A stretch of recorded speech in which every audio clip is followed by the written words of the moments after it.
Hi, and welcome to A Drummer's Guide to, the podcast all about the things that it takes to be a professional musician, aside from actually playing your instrument, which you're going to take as a given. It's an endless journey and quest.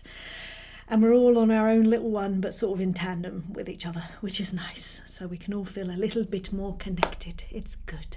So today, I'm trying, right, you know me, I'm trying to be concise today.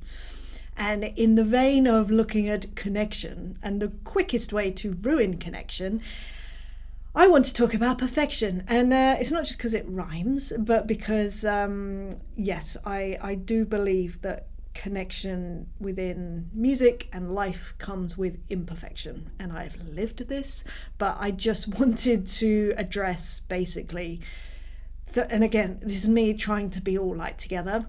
So, 3 signs that perfection may be sabotaging your career. I know, I'm trying here, but no doubt we're going to be going down some tangents because it's me.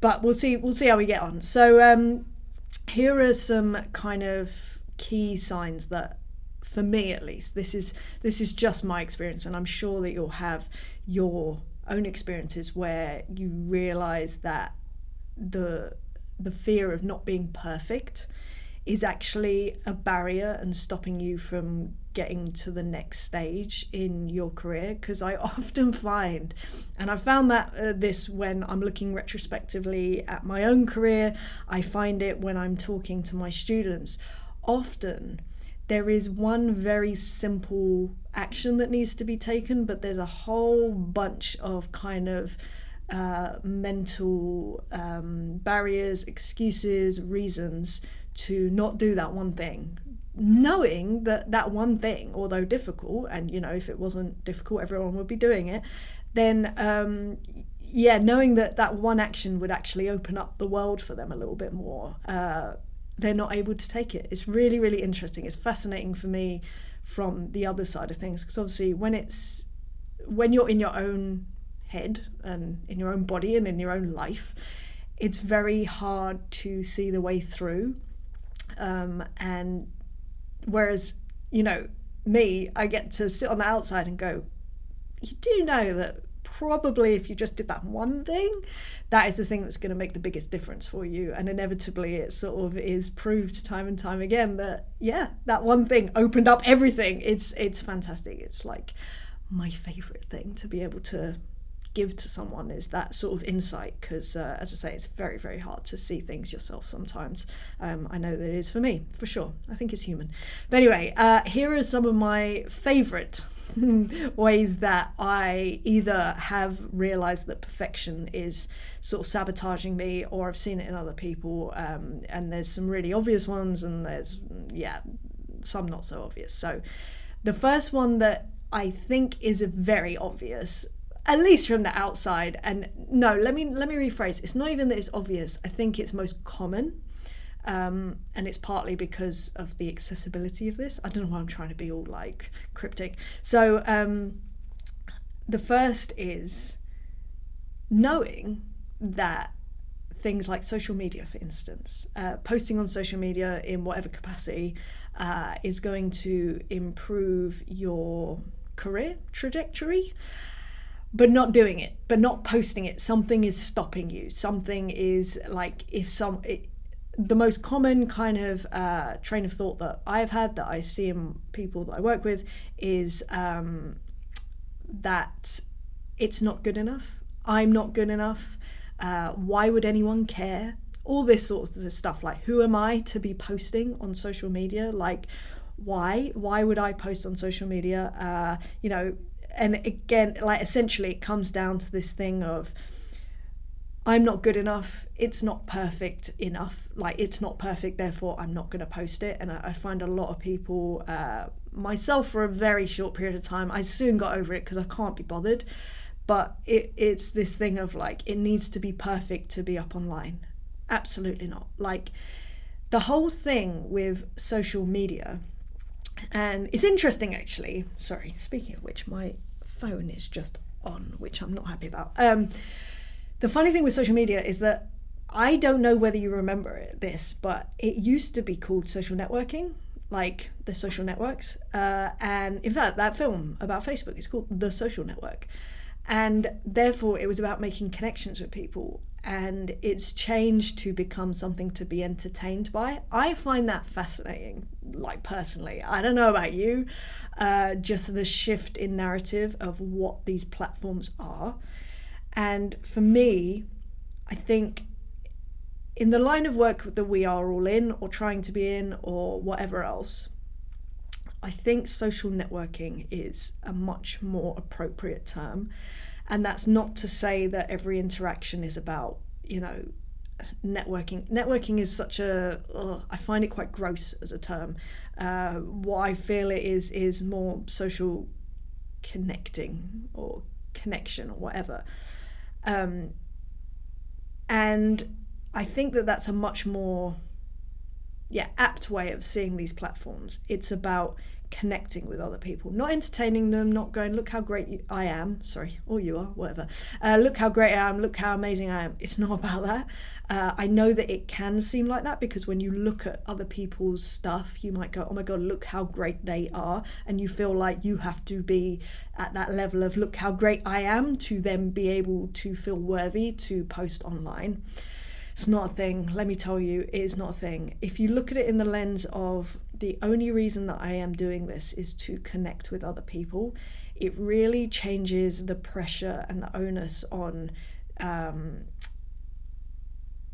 guess, what you can post, how you can post, and just why you're posting.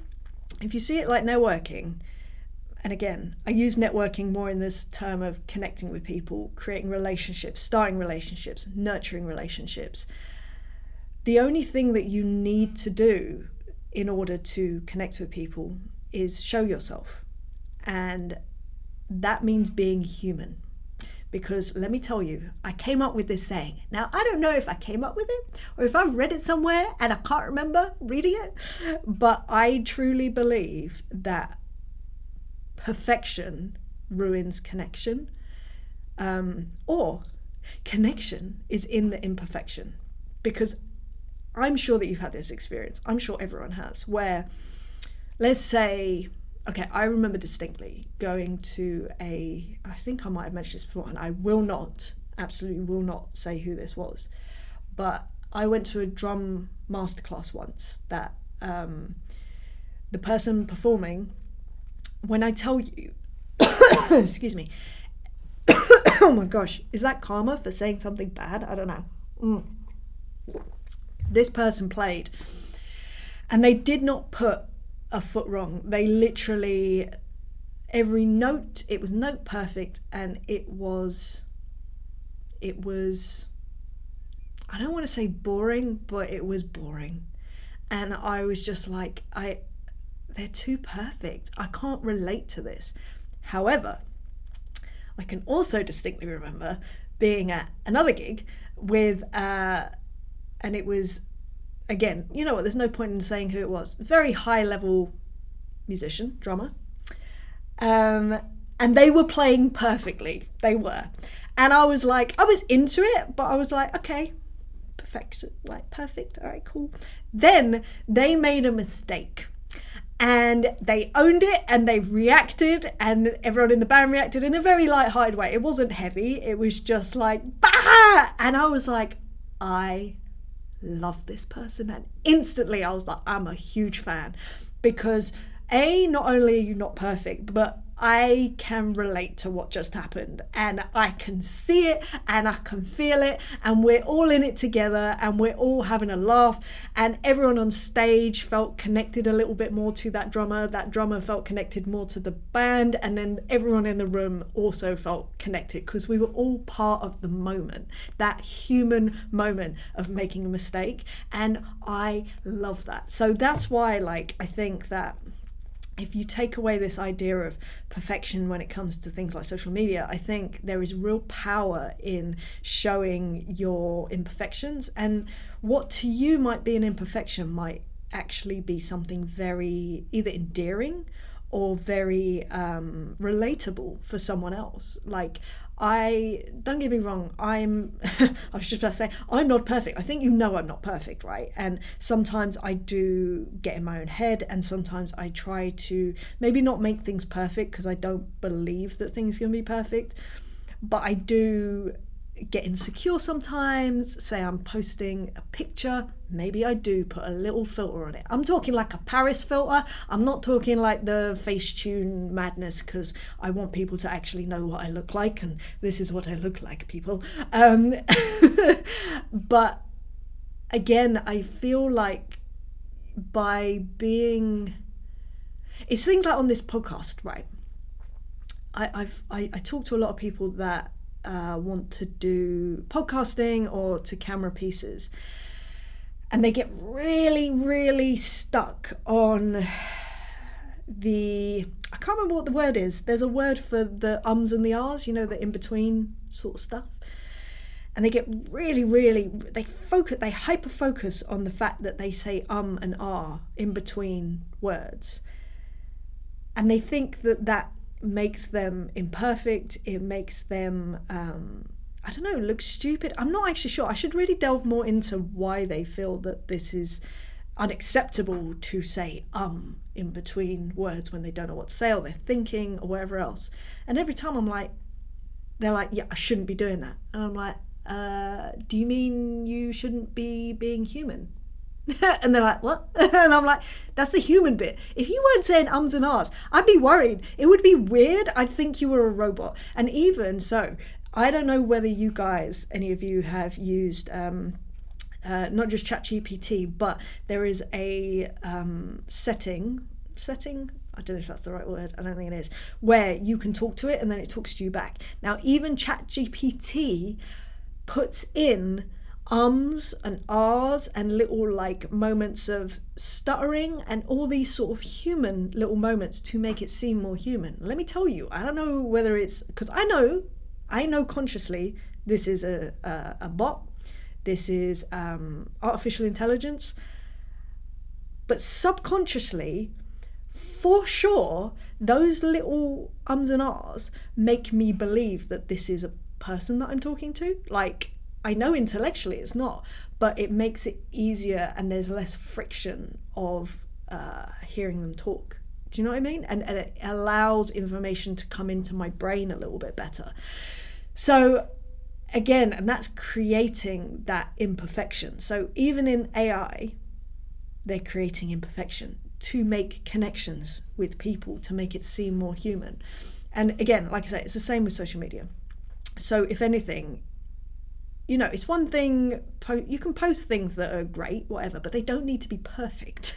If there's a note wrong here or there or whatever, that's not the be all and end all. That just makes someone go, oh, cool, all right, yeah, like, that's cool that you're sharing everything. You're not, and don't get, if it's a rubbish performance overall, don't share that, obviously, like, unless there's a benefit to it, unless you're purposefully sharing it for a purpose, really, there you go, imperfect. If you have a purpose, then do it, absolutely. If there's a narrative that you're saying, that you're telling, a story that you're telling, by all means. But the beauty, 100%, is in those moments of humanness and imperfection where you're just going, cool, you're like me. That's awesome. Like, I'm so relieved. I'm so relieved you're not perfect. So yeah, I think that is definitely, if you're really struggling to post on social media, notice why that might be. And if it is something around, it's not good enough, I'm not good enough, post it anyway. Post it anyway, because to me that tells me that perfection is factoring into your execution. And just do it. Just do it and see, because I guarantee you, how can I put this? If you don't post anything, you will remain in the space that you are right now. If you do post something, what's the very worst that can happen? You don't get any attention from it, you don't get any likes, you don't get any comments. Maybe that's the worst thing you can think of. That still puts you in exactly the same position. So what have you got to lose? Nothing, really. Okay, let's think about this. What if someone goes, oh my God, you are the worst player I've ever heard because you made a mistake. All right, let's say that happens. Let me tell you categorically, 100%, and I know I would have thousands of people agreeing with me, anyone that is in the professional space that has dedicated themselves to their instrument, has found success, has worked their butts off, and all that good stuff, all that hard stuff, and has chosen to also show their imperfections, whether it be on social media or whether it be in real life, would never, ever call out something in that way. Absolutely not. Shall I tell you who does call out things like that? People that are so incredibly insecure and also suffer from feeling like they're not good enough and that they need to be perfect. So if you are doing the action that is challenging that, more power to you. You're in the former group, not the latter. So challenge it. Like, just try and post something and see. Like, know that I am posting something right now, knowing that it is not perfect. I am just going to notice what happens. That's all I'm doing. I am not putting my value on this. Like, just because it isn't perfect, it doesn't mean that I'm not good enough. I'm just posting it as an experiment, almost, just to see what the result is, and then go from there, because I almost guarantee you that, no, in fact, I guarantee you that your worst case scenario ain't gonna happen. It ain't gonna happen. If anything, you're gonna have a positive experience. Like, it's just not, like, we build up these things in our heads, and I include myself in that. We see the worst case scenario because it's how we're built. But if you can get past that, you actually find out that it's those moments that are the ones that are the most valuable for yourself, but for other people as well. The action alone, I think, will be valuable to you to challenge that belief that you don't need to be perfect, because it opens up the world to you if you realize, oh, I don't need to be perfect to go and do things. It takes away such a thick layer of gatekeeping, I suppose, but it's a gate that you've put there yourself. It doesn't need to be there. In fact, it should not be there. 100% shouldn't be there. Everyone is imperfect. Hate to break it to you, everyone. Even if they don't show you it, or even if you think you're not seeing the imperfection, I guarantee you there are people online that are posting stuff of them playing, right? Where you look at it and you go, that is perfect. But they look at it and go, oh my God, there's this, there's that. I don't like that. I don't like the other. And that's okay. It's all subjective as well. This is the other thing. And someone that might see something that you post as imperfect, they might say, oh, that's a bit off there. Okay, that's fine. But there will be someone else that will be looking up to you and going, oh my God, that's the most incredible thing I've ever seen. I'm so inspired right now. And I said this to someone the other day. There will always be someone that needs to hear what you have to say in the way that you say it, and whether that's verbally, like I am right now, or whether that's with your instrument. To me, that gives me that last little push sometimes to put stuff out when I'm feeling uncomfortable about it, because again, I still feel uncomfortable about some stuff that I put out there. I'm kind of getting over it, generally speaking, but it does still happen sometimes. It catches me off guard a little bit sometimes as well, which is weird. But anyway, so there you go. There's the first sign that maybe perfectionism is stopping you or sabotaging your progress in this life, in whatever you're trying to do, and that is posting on social media when you know that social media is going to forward your career in some way. And if you're a musician listening to this, or a creative, let me tell you, social media is such a powerful platform if you use it in the right way. So yeah, I know it can be difficult, it can feel a bit gross sometimes. If you leverage it in the way that you want to and can benefit you, it can actually be quite an interesting creative outlet as well. If you can kind of frame it in that way, that's how I choose to, at least.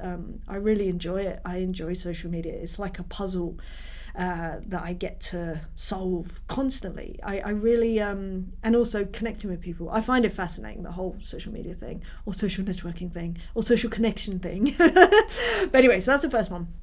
The second one, and again, this comes up consistently with people reaching out to me, and that is saying no to opportunities because you don't feel that you're ready, or you don't feel that everything is everything is perfectly in place to say yes to a gig, a rehearsal, a tour, even going to a jam night. Oh no, I can't do that because I'm not perfect.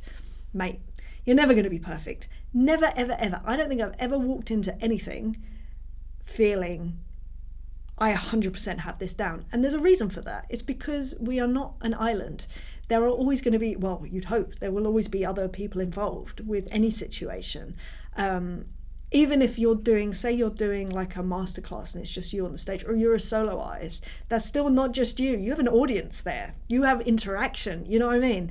And the only way sometimes to be able to do these things is just to say yes. Like, you never will feel perfectly ready for anything, but you can be prepared for sure. But again, please don't let that thing of being like, oh my God, I need to be perfect, hold you back. Because that's the other thing, like, it's so funny. So you know me, right? I'm just gonna have some coffee, hold on. So I always love looking retrospectively at stuff, okay? And my biggest lesson so I'm not one to turn things down when I don't feel ready. If it's a stretch, I will say yes, absolutely. If it feels reachable, but there's work to be done. That's kind of my ideal spot to be in. I love it. I really like that. It makes me feel really empowered. I know that I'm growing. I'm about to go into a new situation. La-di-da-di-da. Now, that's kind of not feeling perfect, but I can handle it. I love that. There is obviously a side to that, which is, you know, if I get called for, say, a Cuban gig, I'm saying no, because I don't have any experience in that. It would be ludicrous for me to take that on. It would take a long time of, you know, learning stuff and really getting it embedded into my soul. That is just, and that's not just practicing the songs. That would be going out doing other gigs. That would be taking very specific lessons. That would be immersing myself in the music for a protracted period of time. So it would be, I almost feel like it would be irresponsible for me to take on a gig like that. And that's me creating my own narrative to make me feel a little bit better about that. I'll be open about that. But here's what it is. And the biggest lesson that I learned in terms of perfectionism, right? Like the gig that taught me the most about perfectionism and how it was sabotaging me was The Voice Kids. So going out into that gig, there were skills that I needed to learn. Like, there was part of me that was like, I know I can do this, and I'm not perfect. My skill set is not perfect, but I'm going to work hard in the time that I have, and I did what I needed to do. But the interesting thing that I got taught about that gig is it's actually impossible to be perfect on any gig, but especially a gig like that. And that's in the nature of how it runs and what is expected of you, right? So that challenged me at first, because I'm someone who does like to know what they're doing. I do like to come into a gig feeling ready, and I never felt ready, ever. I felt capable, I think is the right term. I felt that I could get away with anything that I needed to execute in the moment, because there were a lot of impromptu moments that you didn't know were coming, and you just had to fly by the seat of your pants. And therefore, it's impossible to be perfect. You can't know all the things. It's not a thing. It's not a thing. But the other interesting thing that I learned about my own perfectionist tendencies, issues, struggles, were that inevitably I made mistakes. Even as I sit here now, it makes me feel slightly uncomfortable that I did. These were things that we had rehearsed. They were part of my remit, as in the solid part of my job, not the bits the impromptu bits. I was like, oh my God, what's going on? Like, this could be anything. These were things that we had rehearsed, and I still made arguably small mistakes, but to me, they were huge. They were huge mistakes in my brain. And I felt ashamed in the moment. I felt, ashamed. I felt ashamed of myself. I should have been better than that. I should have been more perfect.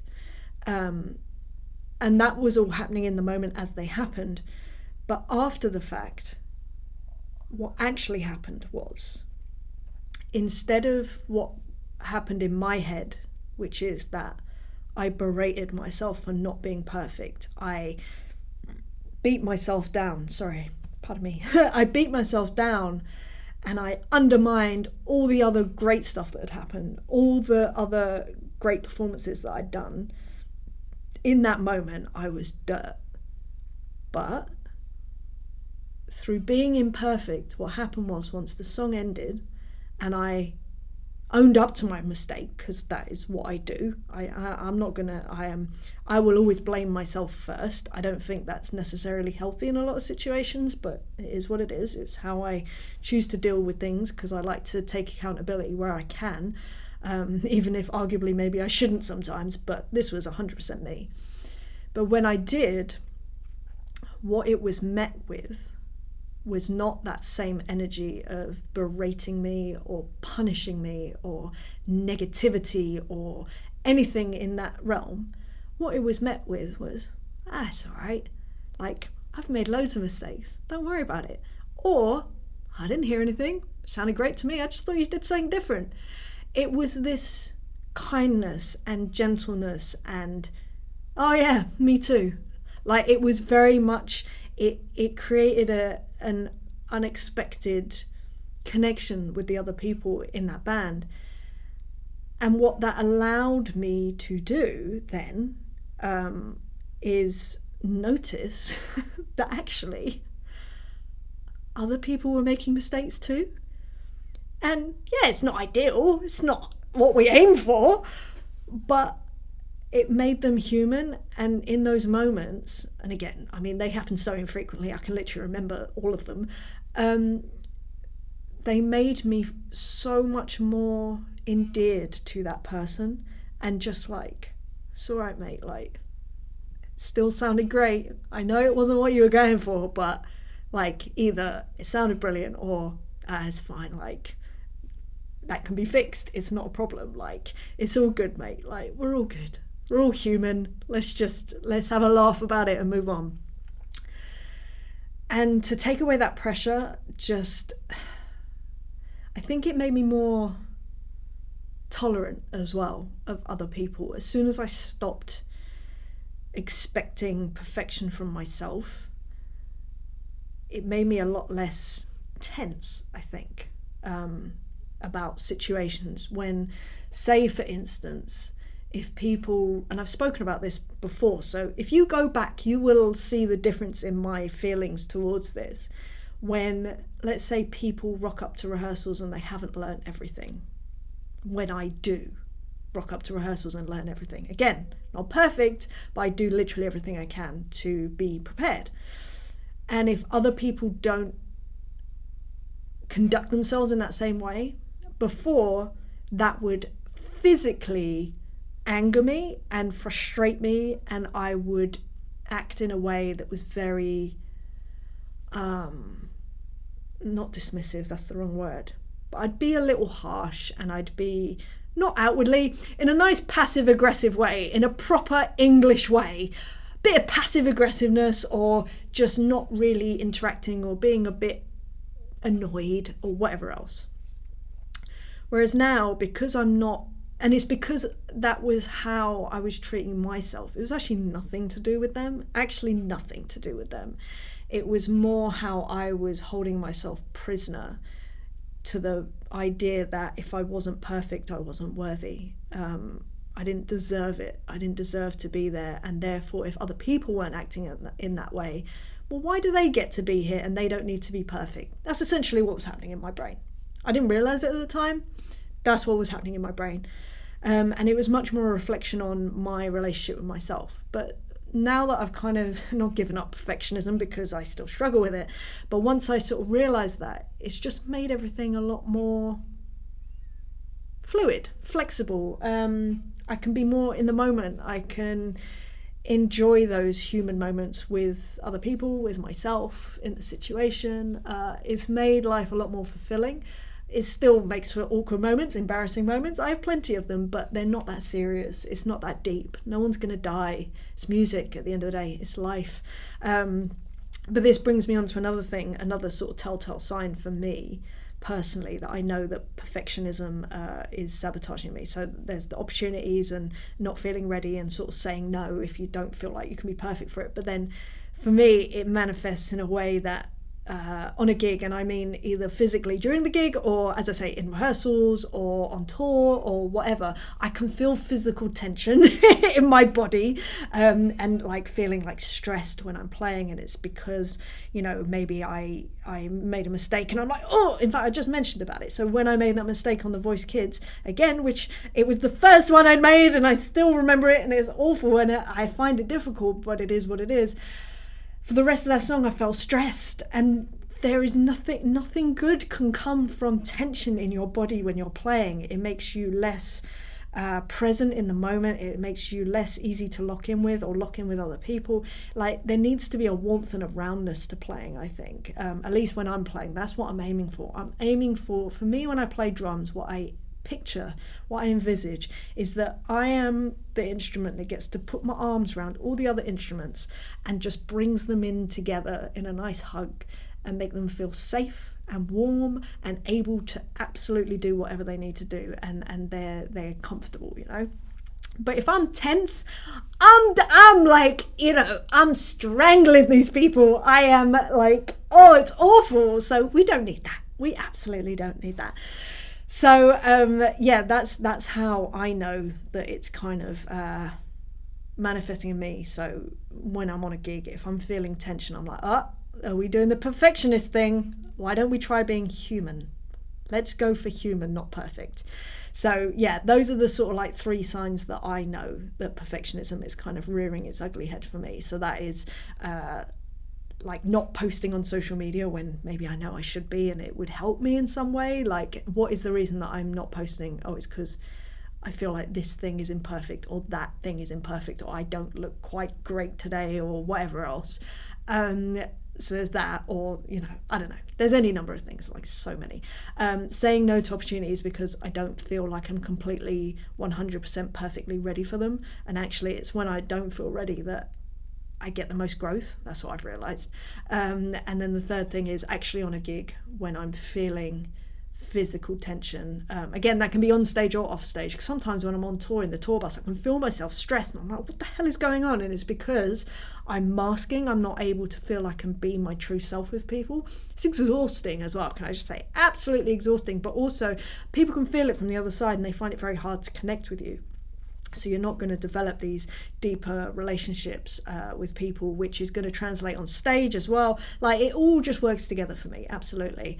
And then the ways that I kind of deal with it, or my experience of dealing with it is just like I said, my favorite one at the moment, my newest one, the one that I go back to is I just tell myself that connection is in the imperfection.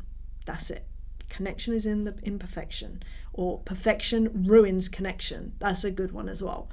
Like, the idea of ruining a connection with someone because I'm trying to be perfect, no, it's not worth it. Like, and it's uncomfortable, but so what? Like, show yourself, be vulnerable, it's okay. Then another thing that I will do is just try and change the perspective of what I'm doing and treat it like an experiment. Like, for instance, with the social media, why don't I just post it and just see what happens? In fact, okay, here's the thing. I literally posted something this morning. It was on my stories and I was like, oh, I look knackered, absolutely shattered. And as I said to you at the beginning of this, I put it up, I put on the Paris filter. I know, apparently that's a millennial thing as well, so I don't know, take the mick out of me as much as you want. I don't even understand these things, it's fine. So I put it up with the Paris filter. I still looked exhausted and I was like, you know what, I don't care, I'm doing it. I put it up and lo and behold, what do I get? Lovely message. My sister messaged me saying, you look beautiful in that. She never messages things like that. I'm like, oh, thanks, like, that's so sweet. Like, oh, okay, maybe it's not that bad. So, things surprise you sometimes, but the only way that you can be surprised is if you just do the thing and see what's the worst that can happen. You can always delete it. Like, it's not that deep. It's not that big a deal. It really isn't.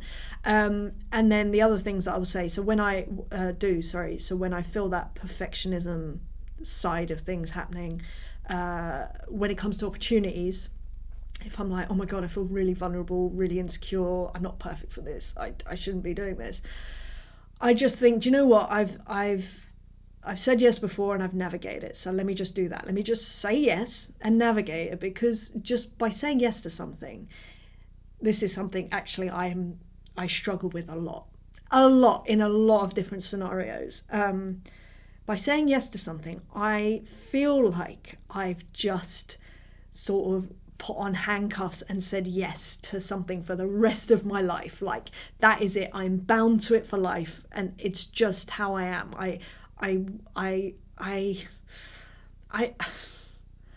feel like when I say yes to things, I am like the loyalist person to my own detriment. That's how I feel. Maybe I'm not, but that's how I feel, and that's how I try to approach things. Like, if I say yes, I'm saying yes, and that's it. We're done. Like, that's it.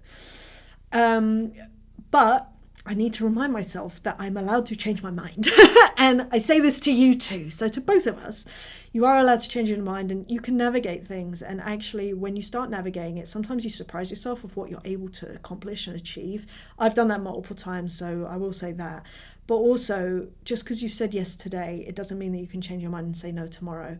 And I've exercised that right fairly recently, actually multiple times recently, now that I think about it. And although it's awkward and difficult, and it is, and it's horrible, and sometimes you're letting people down, which is like my worst. I hate it so much. Actually, it's been really great as an exercise in like, oh, I'm allowed to make a choice for my own good. Rough. It's rough. It's a process for me. I'll go more into that another time when I feel much more capable of having more experience of all of that. But the point is, just say yes for now and navigate it, and see what happens. Like, you may let people down. If you can mitigate that by resolving it by getting someone else in, like say it's a gig, getting someone else in to cover what you can't do, then fine. Sometimes it turns out that actually you then stepping away after saying yes is actually the best thing for the situation, and actually better things that come from it because of that. But you wouldn't know that if you didn't follow your gut. But try and just see. Like I say, you don't need to be perfect, so just say yes and work it out. Make it work. That's again one of my other favorite sayings, just make it work. And then the final thing is, say I'm feeling like the perfectionist tendencies are infiltrating me on a gig, like in real time. What I try to do is I go outside of myself. So, because I find that when I start having those perfectionist tendencies, I tend to get very microscopic about my playing. I get very tense. I'm suddenly very aware of all of the notes that I'm playing. I start either overplaying or playing weirdly, or like suddenly very aware of all my movements, and I lose the ability to play naturally, and it just feels awful and very forced and very tense and awful. I hate it when that happens. So, and I find that a lot of people have that experience. So what I will then do is I start listening to everyone else on stage. So I will lock into the guitarist, I will lock into the lyrics, I will start singing the lyrics, I will try to actively distract myself from myself, distract myself from myself, and I will listen to everyone else, and I will just react to that. And it's hard, and sometimes it works and sometimes it doesn't, but I try to, I guess it's a similar thing to, when people having panic attacks, and they try and, I can't remember what the term is, but where they try and become mindful in the moment. So, feel this desk and feel the wood and notice the grain under your fingers and, all this sort of stuff. So you're kind of coming outside of yourself.